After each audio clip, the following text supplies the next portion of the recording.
Welcome to the Pride Perspectives Radio Show. This is Rob Darrow, and I'm here with my co-host, Cece.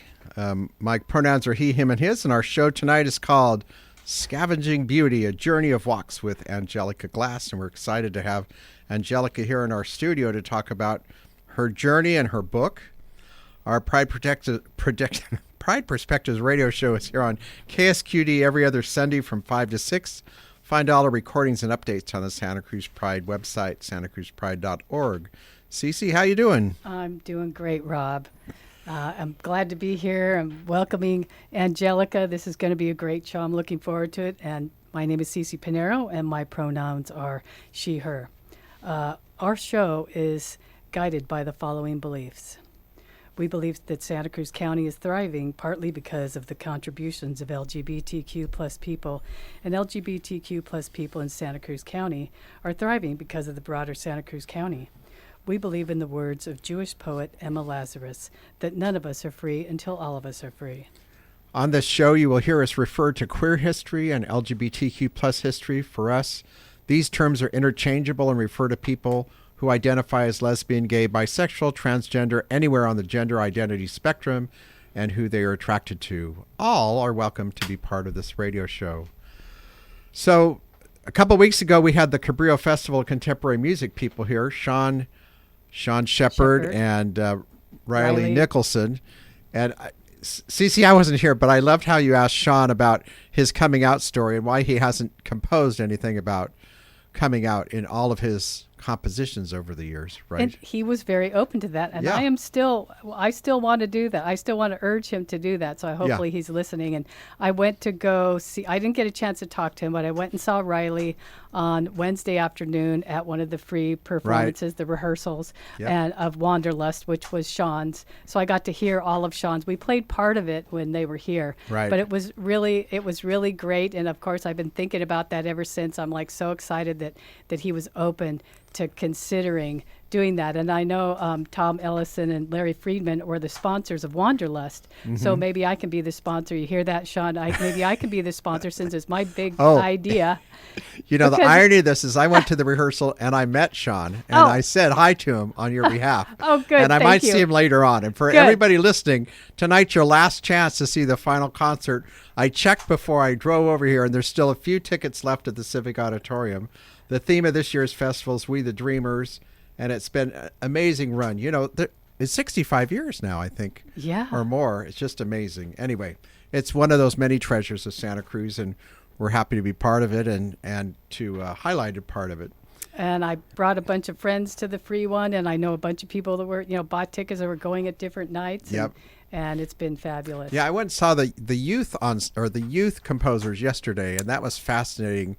How these young people composing this incredible music. Yeah, the one these two guys did, they called it tomfoolery, because they had somebody else that was going to do a composition and they backed out at the last minute. And these two guys who kind of knew each other said, well, maybe we can write something. So within 2 weeks, they wrote this composition and then had these people playing it. I don't have that kind of talent to write music like that. But, these people, these are 18 young people from 16 to 26, I think, something like that. Anyway, it's just amazing all that the Cabrillo Festival does for so much music and culture in our community. Anyway, so hopefully we'll see a lot of you at the show tonight. And then you had the interview with the Rainbow Connections in Monterey County with Casey and Sam, and I was listening to that, and that pretty fascinating, the work they do. That was great. That was so amazing, and it's really, really important. And we like to think that there's not a lot of support out there for LGBTQ plus youth, but having both of them on showed us that there's so much support for mental health services in Monterey County. These are both Monterey County people, and we have LGBTQ plus people running the show out there in Monterey, making sure things happen. And one of the programs is going to sunset, like the funding is sunsetting, but they're going to continue it to go on. And one of the people on, I can't remember her name, sorry. Casey, that was the she's the manager of the program, right? The one the person, she said she meditated for 6 years to get this thing off the ground and the idea sort of formulated in all the way that you need to do things, which of course soon we're going to talk to Angelica Glass and certainly want to hear the formulation of how that idea came about for her book. And authors are always so exciting to talk to these days. And I went to go see Ocean Vuong. I saw Angelica there at Ocean Vuong. That he's like such an amazing author. So, yeah, it's interesting to know that Casey took some time to really think about that and how it could all fit together, and then the end result. And I suppose it's important for people to realize it takes time. I'm a pretty impatient person. I don't like waiting for 6 years for something to happen. But there's a lot to be said. And perhaps I need to start walking the way Angelica suggests in her book, to calm down a bit and just take my time to think about things that are going on. But I know that in Monterey County, it's been a great support for LGBTQ plus students and in their whole program. Well, and speaking of 6 years, I have a friend who retired as a social worker and sat home for 6 years. And then his wife finally said, you have to get up and do something. And he got up and he volunteered for a nonprofit. But he had to, just relax from his work life. For 6 years? 6 years. Wow. The only thing he did do is he did go golfing. I wonder if there's anything magic about 6 years. I don't know. I just those two things to came me, up. life's too short. I couldn't imagine sitting around 6 years not doing something. Oh, well, see, there you go. And then also Sam from the Epicenter was part of that show, and Sam shared up insights from the Epicenter that's pretty much one of the main LGBTQ plus supports in Salinas and Monterey County. Although, as you pointed out, Monterey County, I didn't realize how long Monterey County is, and that service area for mental health services is a real challenge. Well, yeah, and it's like one of the largest counties in the whole state of California, which is funny that it's our next door neighbor, because Santa Cruz is one of the smallest counties in all of California. Right. And that, that they provide services all the way down to, what did she say? I forget. Well, it goes to Greenfield. All the way to Greenfield. Yeah. Yeah, that's a lot to and do Bradley, there. she said. These Right. little rural communities so that's down there. A great service for all those students. Anything, so you've gone to some of the festival events. And so you went to the main one with Sean Shepard's composition. Did you go to any others? Yes. No, I didn't go to any others. It's hard to fit it all in. I mean, it's amazing that they're all here for 2 weeks. And, the other amazing part is that they all house those musicians, that different people around Santa Cruz County house these people in their spaces. Yeah, it really is amazing. Yeah. So anyway, a good shout out for the Cabrillo Festival. And, I think maybe we should talk a little bit to Angelica, and then we'll take a break after we talk to Angelica. Yeah. How about that? That's it. She's here. She rode her bike here and everything. So, as I mentioned earlier, our show's called Scavenging Beauty, A Journey of Walks with Angelica Glass. We're honored that Angelica's here. She's the author of the book Scavenging Beauty, A Memoir of Walks. She just published the book, and where she shares her journey about walking every street in Santa Cruz County between 2013 and 2020. Oh, that's 7 years, huh? In the opening chapter, she shared about how she met her wife Ellen at the age of 37 and were among the first same-sex couples in Santa Cruz County to become legally married in 2008. Together, they've raised 2 sons. In a recent Santa Cruz Sentinel article, she talked about her book, and she said, "We all tell ourselves stories about who we are, and we don't always revisit how we arrived at those stories. Probably one of the biggest outcomes of the project for me was stopping and taking a look at how did I come to believe what I believed about myself." So we're excited, Angelica, that you're here. We'd love to have you just introduce yourself and share a little bit about where you grew up. Thank you. My name is Angelica Glass, and my pronouns are she, her. And I grew up in Fremont, California, primarily. I was born in Oakland and then immediately moved to what used to be called Irvington, which is an unincorporated part, was an unincorporated part of Irvington, of Fremont, sorry. And then as a teenager, all around the Bay Area, Berkeley, San Francisco, Oakland. Would you come down to Santa Cruz in those years from Fremont for the summers or anything like that? Yeah, I did, and that's something that I talk about at different points in the book, where I moved to Santa Cruz when I was 18, following a crush that I had that I ended up being in a longer term relationship with. Well, at that time it seemed long term; it was 2 years, but that was a different time. We could talk about lesbian That's a long relationships in a time. minute. Yeah. That's a long time. That's a long time for all gay men, anyway. That's true. Yeah, that was a long time back then. But as I did my walking, I just started realizing, my connections to Santa Cruz go way back before I moved here at 18. I spent some time here as a kid, and coming to the beaches from time to time. And my very closest friend growing up moved here to go to boarding school when I was 14, and so we ended up spending a lot of time back and forth between Fremont and the Santa Cruz. That's not a very Mountains. far drive, but I guess in Not those when days you how to have a get back car, and forth. Yeah, right. And what was schooling like for you in your younger years? Well, let's see. I went to a couple different elementary schools. I moved from one to another because of my family moving. And I think I was kind of an average student until around 5th grade, and then I just had some emotional issues that resulted in kind of not really connecting with school and education. Yeah. And unfortunately, I didn't get the help I needed at the time, and I don't know if I could have. I mean, actually, that's probably a big area for you, Cece, but because I know some of the work you've done in the past. But so unfortunately, it kind of impacted the rest of my school career, and I just was never really hooked back into school. I went briefly to kind of a mainstream high school, and then moved into continuation and alternative education after that. And then could you share a little bit about your family? Yeah, so I grew up in a large Catholic family. I was one of 8 kids living in Fremont. My parents both brought a lot of emotional baggage to their relationship and to parenting, as most people do. Mm-hmm. But they had some particularly complicated things that they grew up with that then ended up impacting us too, in terms of discipline being. You said you're one of 8. Is that what you said? I'm one of 8 kids. Yeah. Yeah. Yeah. So I'm number 6 of 8. Like the TV show, 8 is enough, huh? In this case, 8 was too much. Way too much. And what's the age span from the oldest to the youngest in your family? We have 15 years between us, from the baby to the eldest. But there's the first 7 were just within a year or two. Each. We have some Catholic twins, 1 year and 1 day apart, and then then there's a 7-year span at the end between the right. 2 youngest.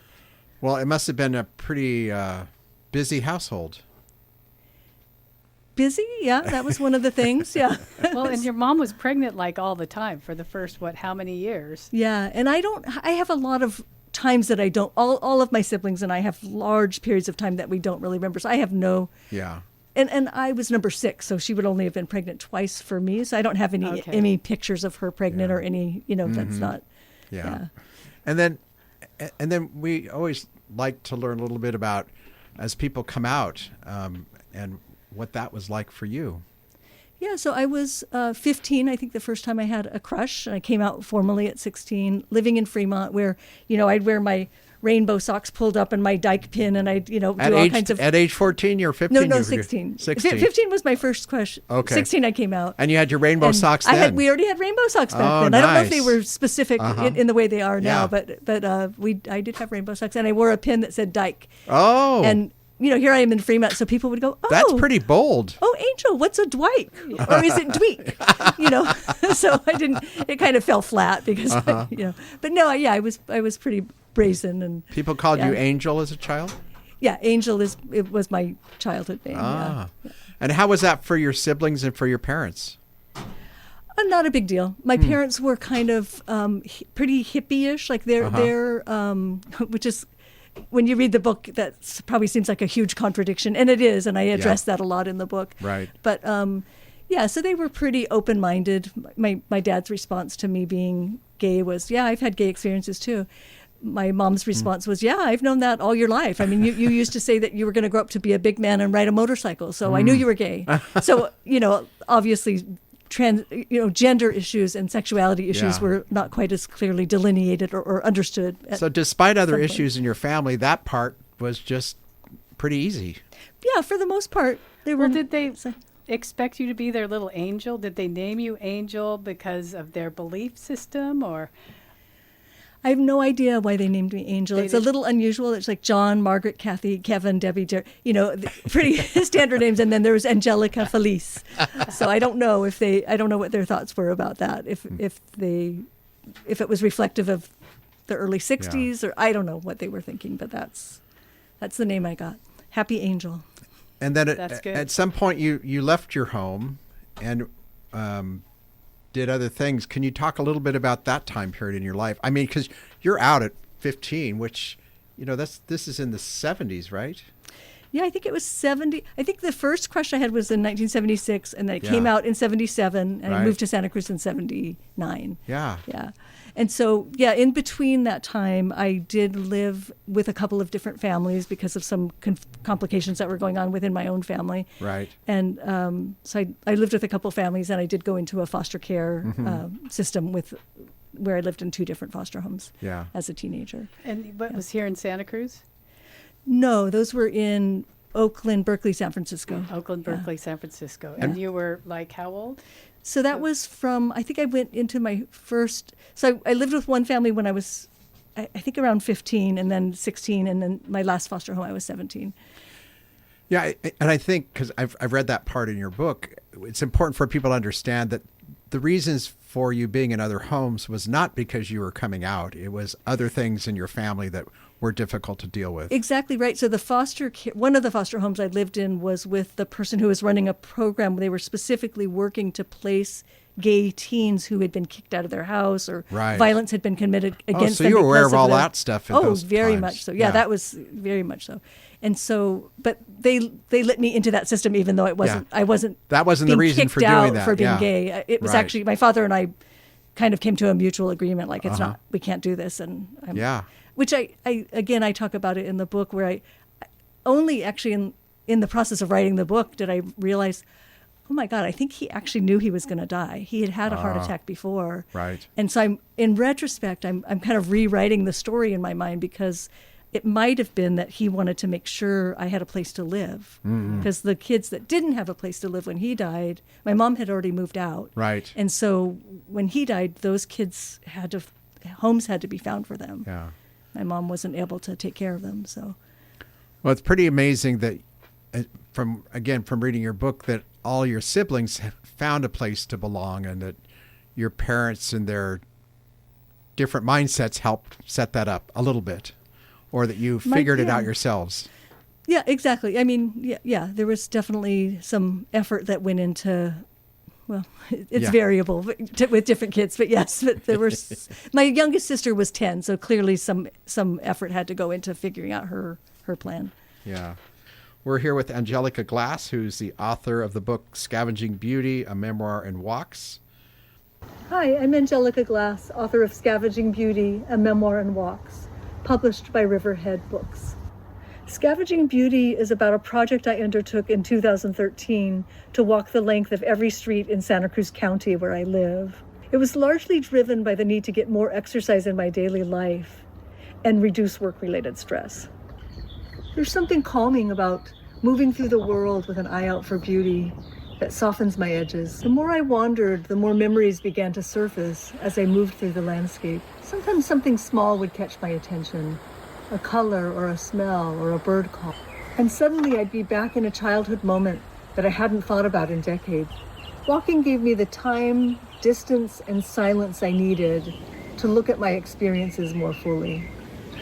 Over time, it felt like cleaning out the junk drawer of childhood, bringing everything out into the light. One thing I hope readers will take away from Scavenging Beauty is that transformation can start small, taking a walk, noticing what moves you, or putting your feet in the dirt.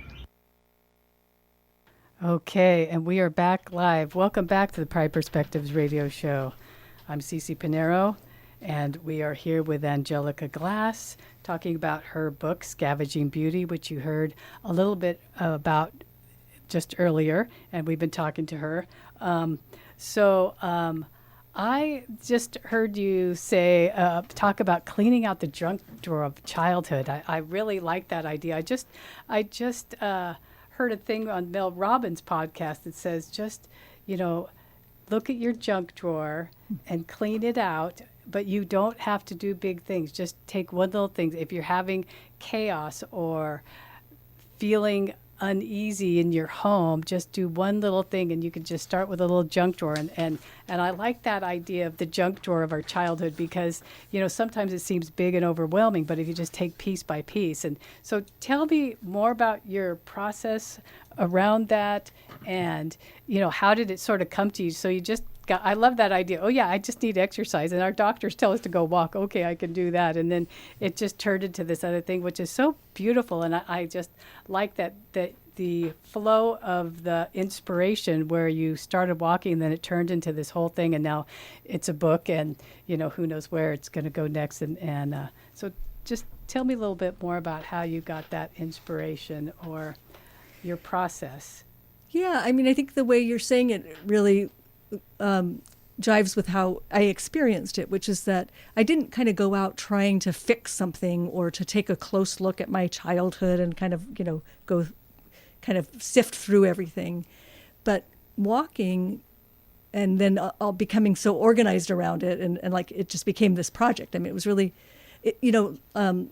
like you said earlier, it was a 7-year project. Well, during that time, I was parenting in a relationship and working full-time plus. Right. And so that's part of why I had thought, it'll take me about a year and then I'll be over it. And then, of course, as I tried to do all of life, it was just, but the spaciousness that happens when you're out walking by yourself, and most of my walks were solo. The book is written all from a solo perspective, but in reality, I did walk with some of my friends too, which was also wonderful. But the spaciousness that happens when you're just, you're looking. I was looking for something beautiful. That's sort of how I had decided to. I thought about bringing photography into it to just help me track my progress. But then I thought, well, I'll just take a picture of one beautiful thing, something I find beautiful or interesting or captivating on each street, which on some streets requires a lot of focus because, sometimes you're just on residential streets that don't at first glance necessarily look interesting. With a bunch of houses. But if you're, houses and mailbox and trees. And sometimes, and some of the pictures are of those things. There's, over 4,000 photographs that I have in my little photo albums that I selected one from each street. I took lots of photos as I went, but I selected one for each street. And then other times, of course, you're in these breathtaking areas where it's almost hard to take a photograph because there's just too much and you don't, so. But before you leave that thought, I think you described the fabric of Santa Cruz County in those words, right? That this is the broad excitement of culture and people in Santa Cruz that you just described. So I just want to say that back, that it's just such a beautiful way you describe the streets, but it's really about the people who live here. Right? Yeah. Well, yeah, it's about all of that. Yeah. Yeah. It's about the flora and fauna. It's about the ocean and all the critters that go with that, and people. Yeah. And when I first started, I was kind of in a mode of like, I need I'm peopled out. My life has been very peopled from the day I was born. Could you talk a little bit about your job that you were in at the time, and then go back to the walking part? Yeah, so I was working as, when I started, I believe I was already in a program manager position. So I was working for Family and Children's Services. Sometimes people call it CPS. Through the county, right? Yeah. So lots of. So dealing with people all the time in your job. Well, in every aspect of my life, right? I'm born into a family of 10 people, and I was just, I'm always, which I love. That's actually what drives me. I'm very social, but there was something about being alone that I was really attached to, and so I wasn't doing a lot of like seeking people out. But that very quickly shifted because what happened was I was looking at the world with just a really open heart and mind. And I was just not really, I didn't have any agenda. I was just moving through the world. My agenda was getting along each street, but within that framework, so much happened, right? And so that same eye that I had out for beauty and movement and whatever came into the conversations I'd have with people that I ran into. So it was just so it was a high stress job. I was involved in, working with a lot of families, also trying to work with programs, and my to-do list was many, many pages long. Yeah. So. Well, I just appreciate that that you were in foster care and then you became a social worker, and how important that is. That like we all are only experts in our own experience, and you have this experience, so you can bring all that to your career. And can you tell me a little bit about, sort of that realization when you put that together? Like, oh, maybe my experience as a kid helped me make this decision to become this and bring this out into the world. Yeah, I like that idea in retrospect, and I believe that it's true in retrospect. At the time, I was so in survival mode when trying to figure out how to become an adult. Like everything, as I mentioned in the book, everything about my life showed me you're going to have to be self-sufficient, but nothing prepared me to be self-sufficient.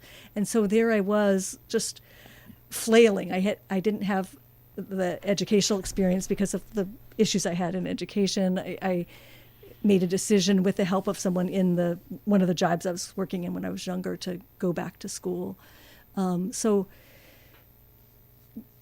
Yeah, I was. For people listening, could you talk a little bit about that decision to go back to school and then what that looked like for you?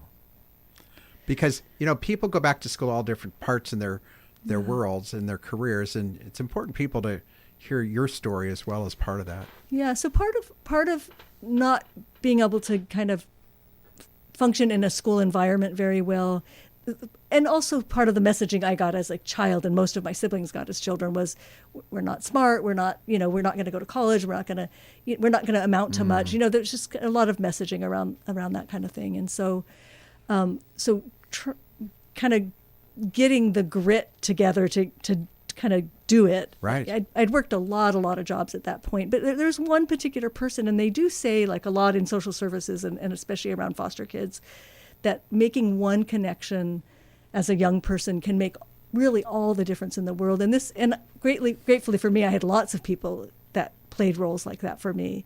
And this one particular person who was just like, come on, you can do this thing. You've got it in you. I can see it. Let's do this, I don't know that I ever would have done it without that support. And I went into it with a lot of trepidation and fear. And I remember at Cabrillo,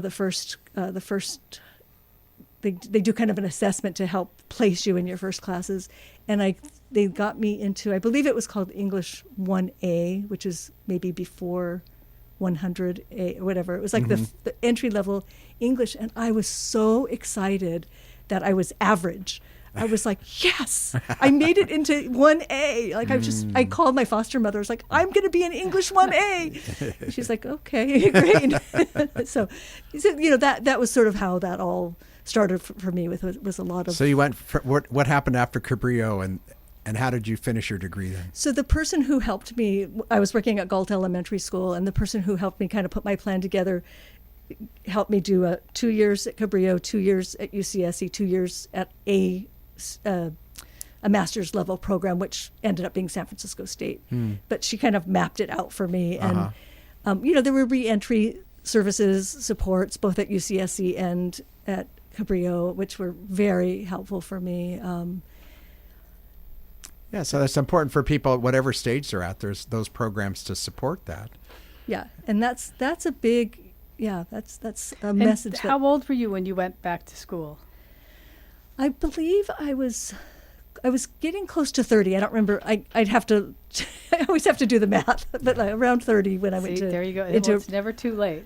Yeah. Yes. Well, I heard the story about the guy who was 50 years old that said, "Well, I want to be a lawyer, but it's too hard, and I'll be too old by the time I graduate." And his friend said, "Well, how old are you going to be if you don't do it?" Yeah, exactly, right. So at any age. And that was sort of the type of message that Nahara, the person who helped me, was trying to send to me. Yeah, my sister Edie, who you would read about in the book, who very sadly died, but gratefully we all got to reconnect as a group before that happened. But she went back to school in her 60s and started her career at 64. So very was, good. Yeah, Oh, that's yeah. a great story too. And is that in the book? That It little is, part? yeah, Okay, yeah. see, I haven't read that. I haven't got that far yet. Yeah. So now I want to backtrack a little bit and talk about Santa Cruz and talk about, Santa Cruz Pride and so what was your first Santa Cruz Pride parade and rally or party that you went to here, and how did you get connected with the LGBTQ plus community here? Yeah, so this is going back to the late 70s, right? So for me, at least, I know, I'm sure this isn't true for everyone, but definitely the bar scene was where I connected with other gay people initially. Do you remember the bars? Oh, yeah. Well, in San Francisco, it was like Gertrude's and Maxine's and Maud's and the Trocadero Transfer, that whole scene. And then here it was Dragon Moon. Blue Lagoon was much later. Yeah. Now it's like the Blue Moon or something, I think. It's still Blue Lagoon. Oh, okay. Yeah, Mona's Gorilla Lounge. So, okay, Shelley's so too. you remember all those. Yeah. Great. Oh, do I? Yeah, that was like my foundation. Okay, right? great. Yeah. Now, people have lots of memories of those places, so Yeah. you do too. Yeah, I do. Yeah. And then so moving forward, so you had the bar scene, and then you met. When did you meet Ellen, and how did you guys meet each other? So Ellen likes to say that she got me through the Packard Foundation because she and I worked together on a grant for a program for families it was just this really great program that brought families much more into the safety planning process. And so that was 28 years ago now.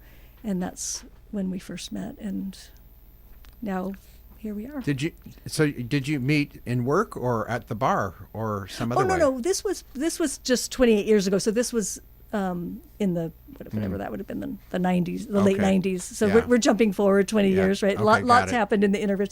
Yeah, my bar scene time was pretty. I mean, obviously there were a lot of bars, as I just recounted, but it wasn't over a very long period of time. I moved here because of Michelle, because I had a crush on someone, on Michelle, who I ended up kind of following to Santa Cruz. And, yeah. Okay, so you had a crush, and did you meet her somewhere in the city, or where did you meet her? And then... Well, I first met her here in Santa Cruz, actually. She was buried up to her neck in the sand, and my friend Melinda introduced me to her. And then, fast forward several months, we're both at the Greyhound station boarding a bus for the Michigan Women's Music Festival.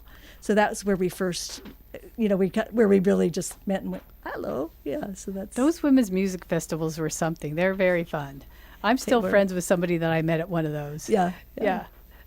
So good. And so then you went to the music festival together, and then you both came back here, or you moved here. You're like, hey, let's... I pulled up roots, which were very shallow. I had probably a couple of bags of stuff that I brought over, stayed with her over on Delaware Avenue, and where she was staying at the time. And then we moved in together and lived in a couple different houses.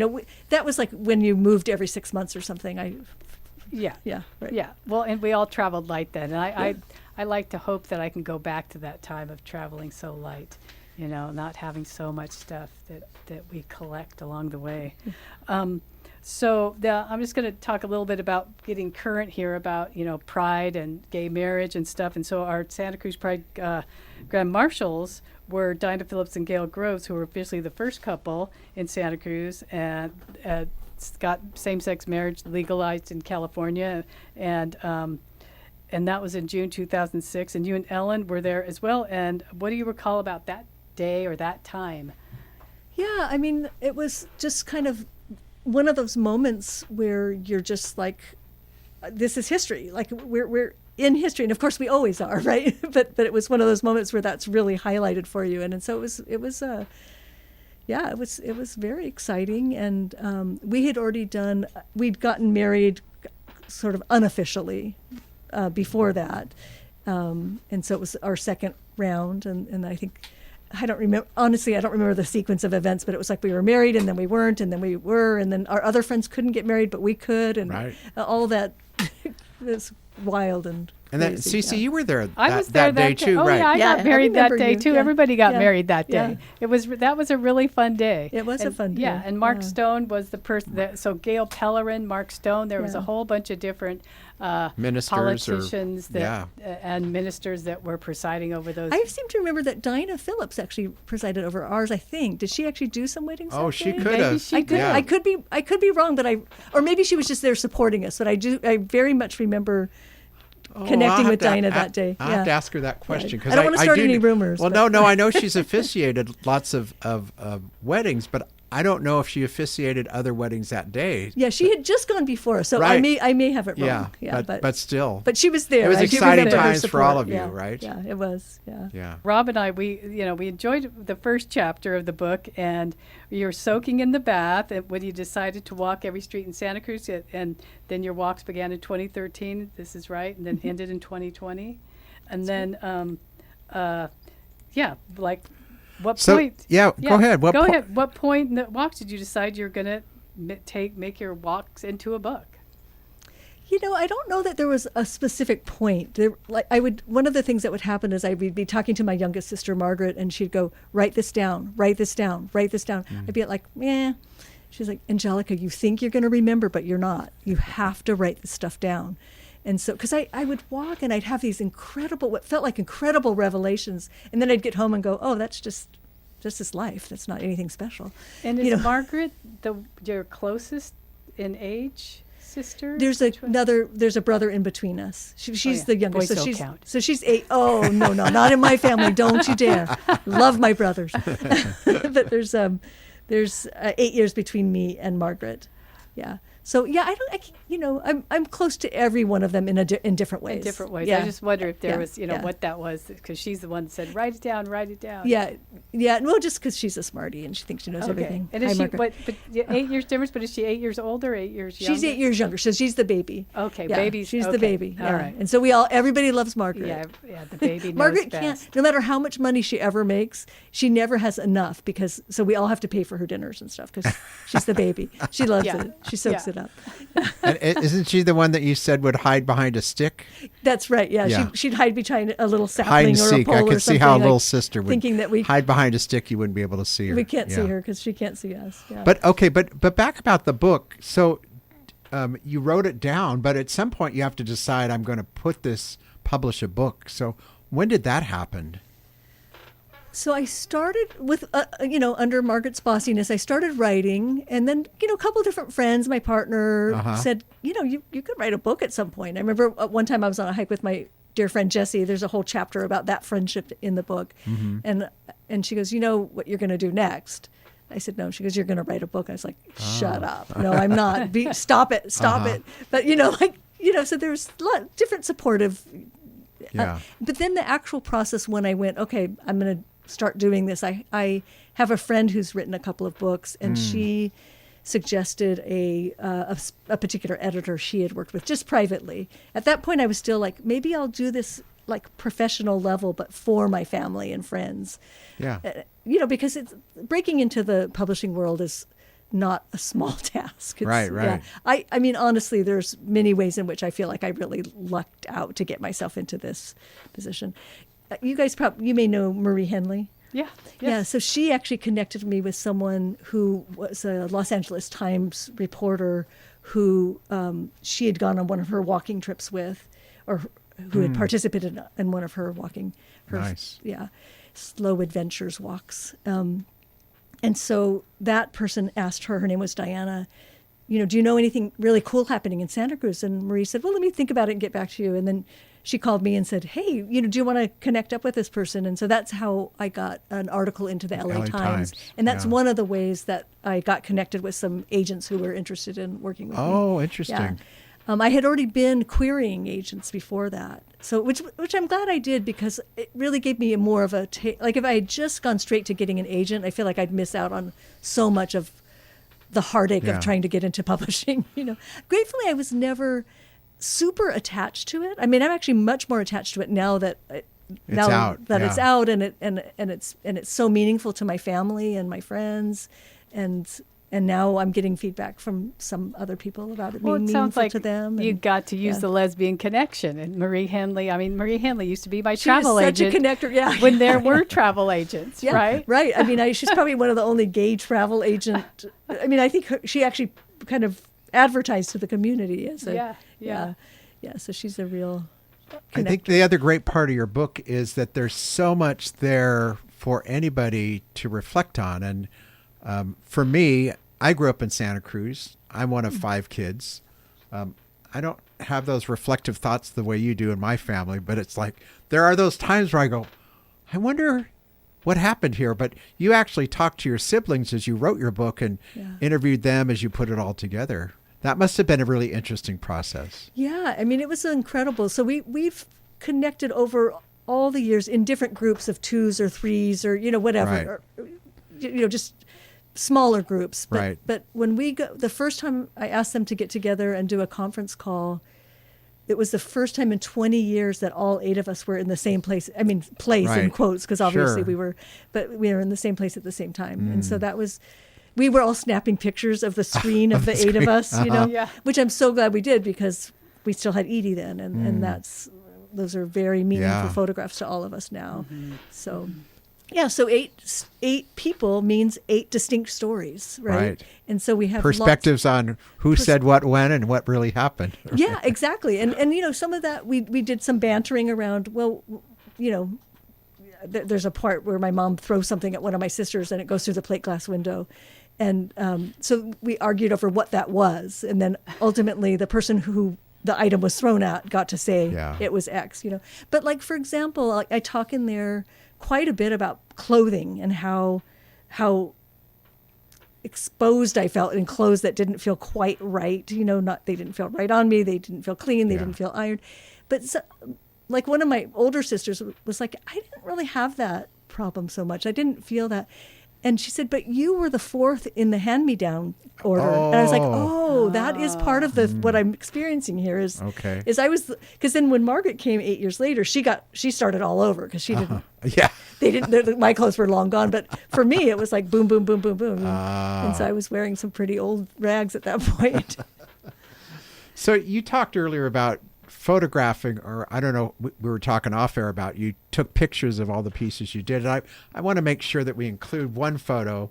And I printed off, I know people can't see it, but I printed off like 8 of these photos, and I originally had like 15, and I thought I've got to narrow this down. But you took this picture of this mother newt, and here's what you wrote. You said, if I had to pick a favorite among all the photographs I've taken, this would be it. And then you go on to talk about it. But tell us a little bit more about why the mother newt photo was so important. Or where to was you. that mother newt at that you took? She was on Kings Creek Road, right near the right where Kings Creek Trail starts. So there's a little creek that runs through, obviously, Kings Creek, right? Right.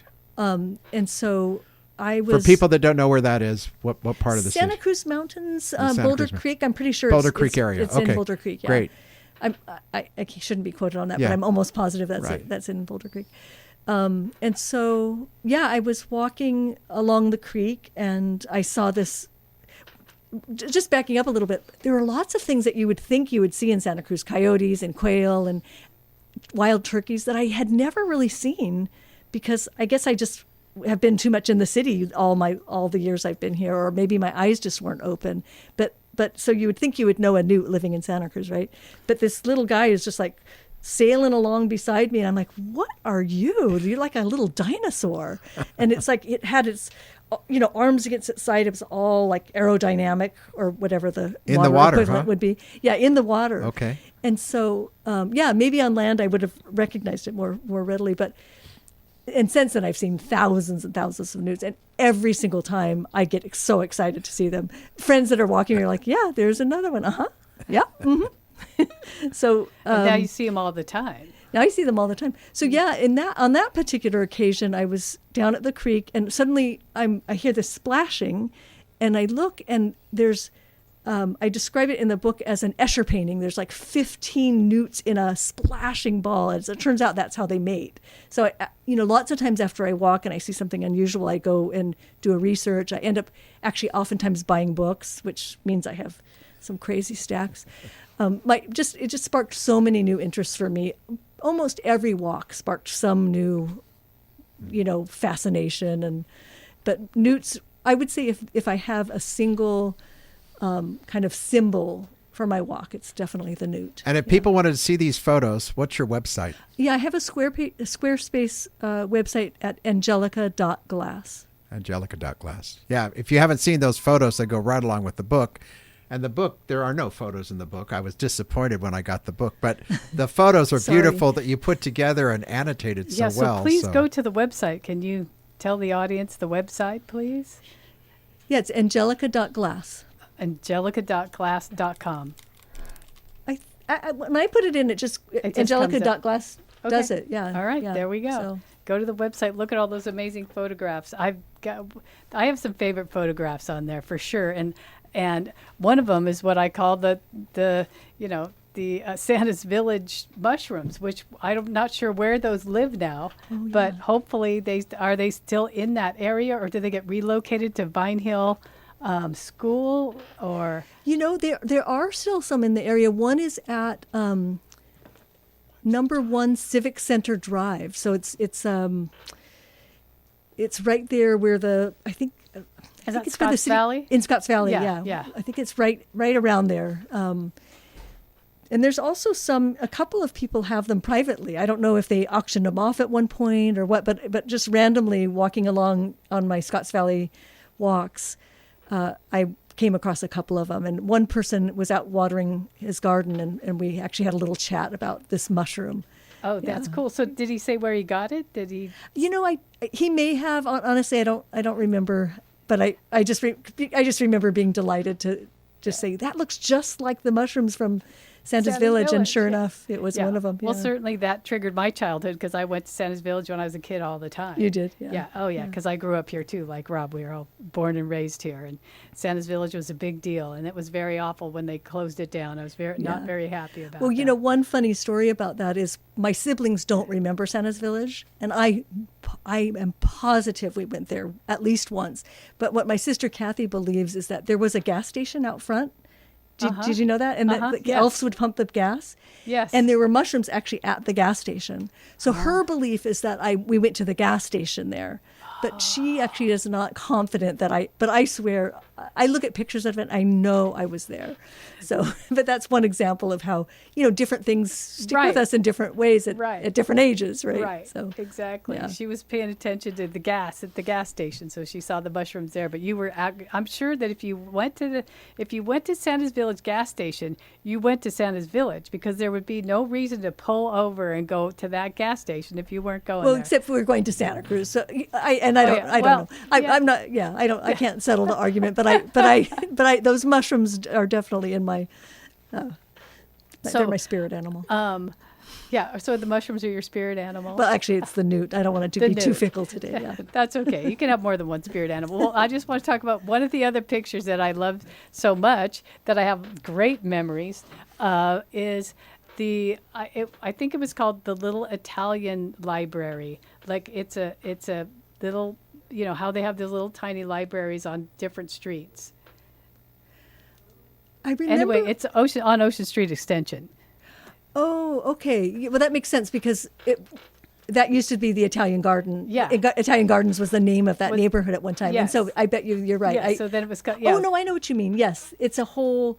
It's actually not, there's the free library, but it was like a whole barn where they actually have, they welcome people in and they show movies. Yeah, and it's they like used to do just that. A That ended That's in right. 2019 because those people then sold that house. Oh, okay. So yeah. it's like, because I live just up the street. I live across the street from the cemetery, which is right there on Ocean Street Extension. So I walked out. It's like, it's the best kept secret road in Santa Cruz because you're there and all of a sudden you're in the woods. I just go down and hug a redwood tree anytime I want. Oh yeah, I know. Right. It's so great. Yeah. So anyway, and I walk down that street. I know those people. I see that library. I moved up the street from that place in 2012. And then it went up for sale, and then I ended up knowing the people that bought it. Oh, wow. And now there is amazing. It's like you wouldn't even know it, but up behind that hill, it's a really, really steep hill. You walk up, up, up. He's got this giant pen of roosters. And then you walk farther up, up, up, and it's all steep. I can barely do it. I had to have some guy help me down. But then there's like 15 goats and then whole flocks and flocks of chickens. So he's got chickens, and he keeps the roosters separate, except for when they're ready to have baby chicks or something. But it's a really amazing property where you look at it, you walk by up front, and you don't think that there's going to be this whole thing way up behind. All of the properties along there are, right? Because like on the riverside, they go from the road to the river. Right. And so same here. I've gone back onto properties. And I'm like, wait, you have horses and stables out here? I all I've ever seen is your little house. Right. Right. Yeah. And I lived there when I was younger, on Ocean Street Extension. Oh, okay. And so that's where my older son was born. Oh, and I love that street. I know some other people that live there because I'm across from the cemetery, and I say, well, I live across the street for where I'm going to live when I grow up, and then I change my mind and go, no, I want to live in Ocean Street Extension before I go to the cemetery. Exactly right. It's just such a beautiful street there. Anyway, so, in one of your interviews, you shared, we all tell ourselves stories about who we are, and we don't always revisit how we arrived at those stories. And what were the most important stories you revisited when you wrote this book? Yeah, so just, one is that I'm intellectually inferior, that I'm missing some foundational intellectual information. And that was one thing that I just really worked through and grappled through and actually came out. I mean, it really was a very helpful process, and it really significantly changed my confidence. And another was I kind of cared a lot about appearing tough for many of my younger years, and did a pretty good job at it sometimes, not always. And just kind of, and that had begun to change years ago and continued to change over the years.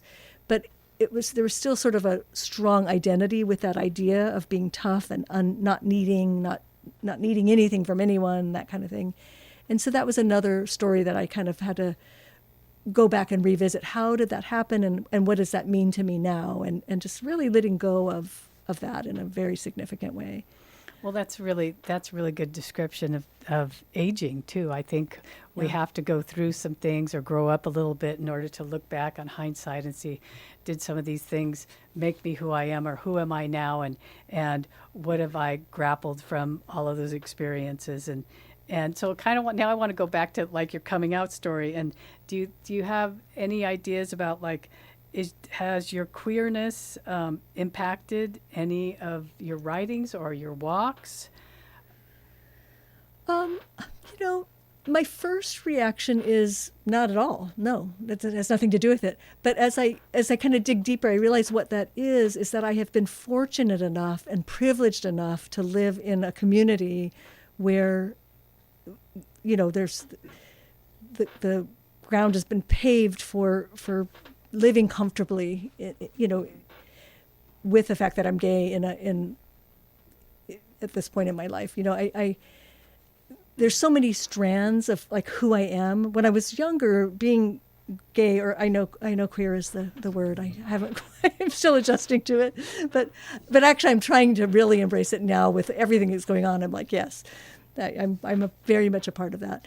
And so, but I think that was so much, queerness, gayness was so much a part of my identity when I was younger. And now it's I don't experience it as a major part of my identity unless I'm outside of our bubble. Like sometimes Ellen and I have traveled a couple of times where we're suddenly in a place where like, oh, we stick out like a sore thumb. And then I'm very aware of that. But mostly I think I live in a comfortable enough environment. Well, besides, we don't need to go down that path right now with everything that's happening in the world. But right, we are very, very lucky and fortunate to live in. My daughter Tammy calls us the bubble. We live in the bubble of Santa Cruz. This is a bubble. Exactly, and we're very fortunate to live in this bubble. And and then sometimes you got to go out of the bubble in order to see it and go, wow, this is great. How fortunate I am. Yeah, how fortunate we are. So I think for sure something about that impacts my writing and my walking, but I can't really pull out the strands enough to say to speak to that meaningfully. I don't think. Or earlier you talked about Marie Henley. It's like, so there's people in the LGBTQ community here in Santa Cruz that said, hey, or was the person that encouraged you to go back to school, was she part of our community? You know, but Marie said, hey, she hooked you up sort of, that's the way I interpret it, hooked you up with getting the book published or moving forward. I mean, the that next wasn't step. her intention, but she definitely got a ball rolling in a serious way. Yeah. Well, we are running out of time here, and thank you so much for listening to K-Squid Radio and Pride Perspectives, and thank you, Angelica Glass, for being here. Any last words before we sign off here? No, thank you very much for having me. And that was really fun. That was great. We'll see you next time.